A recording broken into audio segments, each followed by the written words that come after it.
Hello, and here we have our second module on megatrends most relevant during chaos. Starting off with prosumerism. Prosumerism is a megatrend that is based in the consumer desire to have your voice heard, to continue progressing, and to learn new things. So, how it manifests is through user generated content, maker culture, and the consumer desire to learn new things.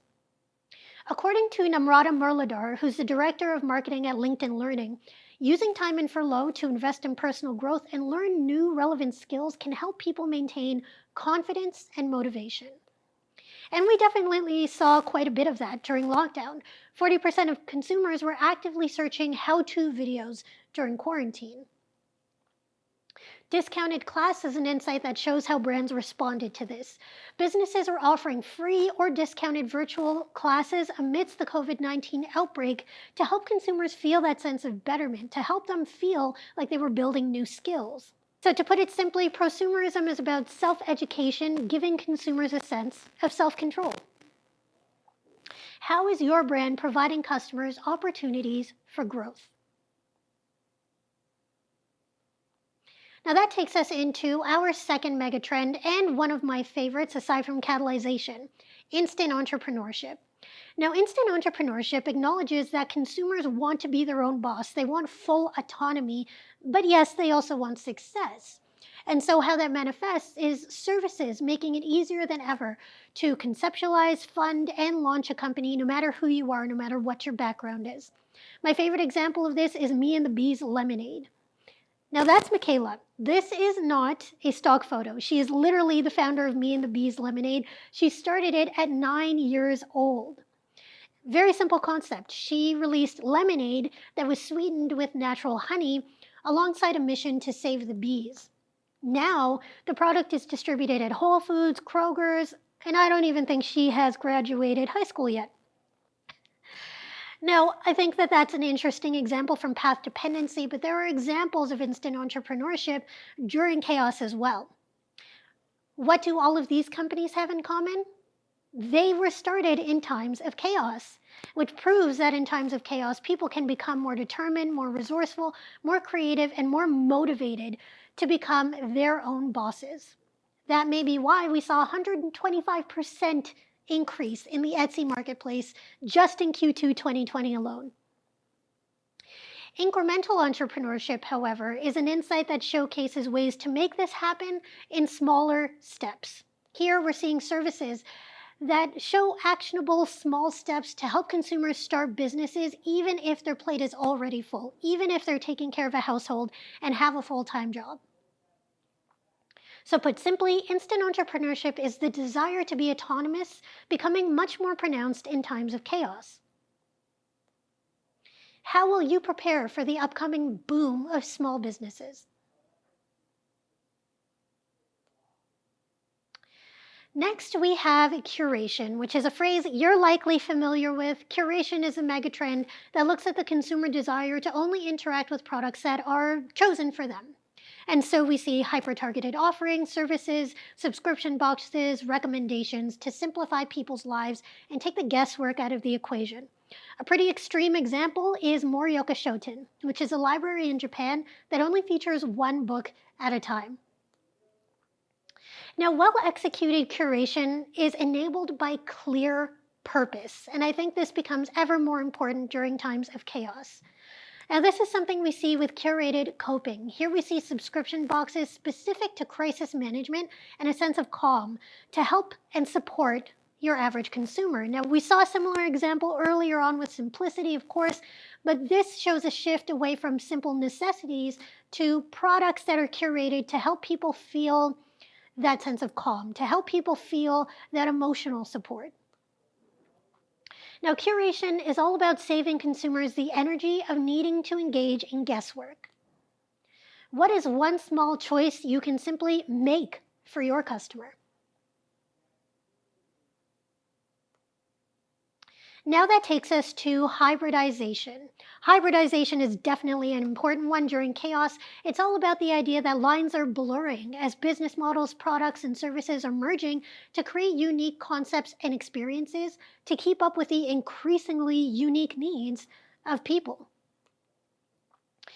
Now, I think one great example of this is Amazon. When Amazon came out, it was a bookstore. Then it became a tech store, then it became a web host, then a clothing retailer, and eventually they acquired Whole Foods and became a grocery store. It's all of those things.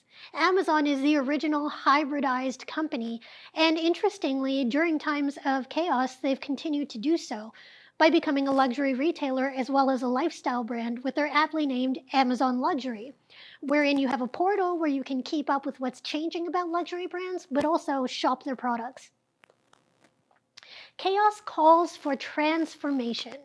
Your industry will change and new competitors will arise as companies become more and more creative to stay afloat.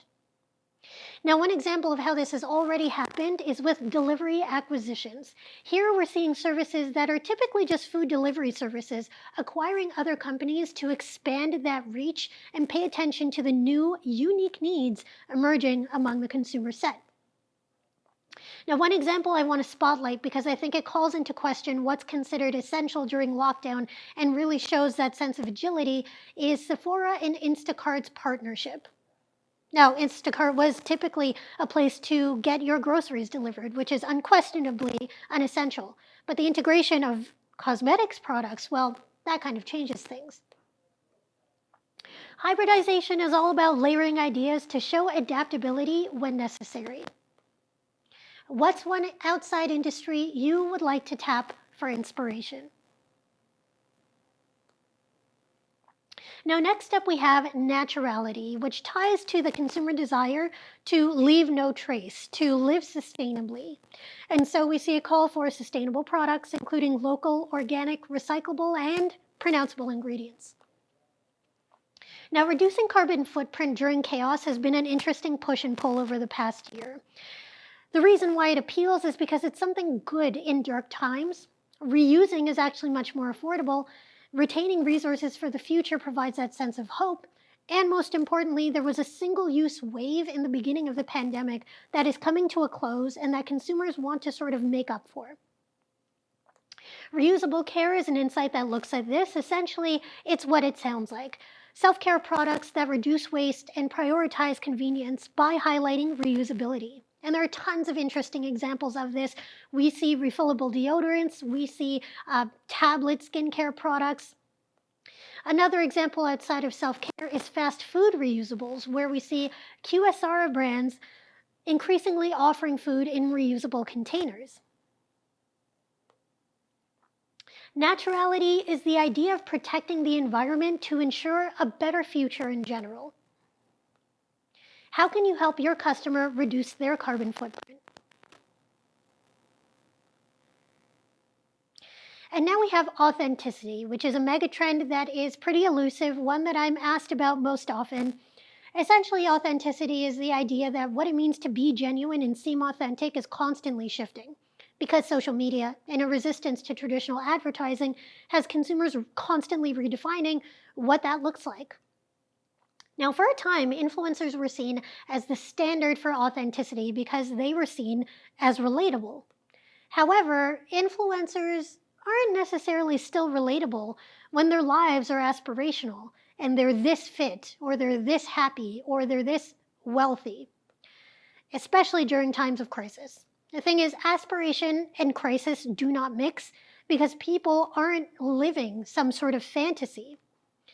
Realism in crisis, now that is what's appreciated from marketing.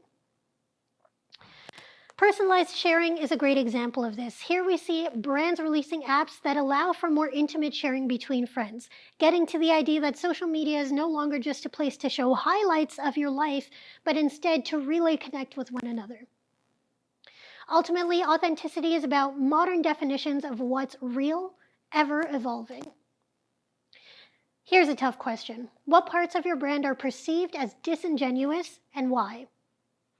That's it for our module on megatrends most relevant during chaos. For a quick review, prosumerism is about learning new skills, granting a sense of control during chaos.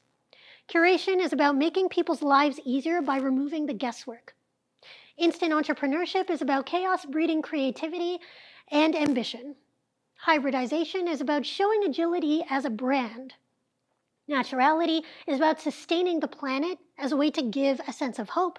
And finally, authenticity is about difficult times exacerbating the need for truth.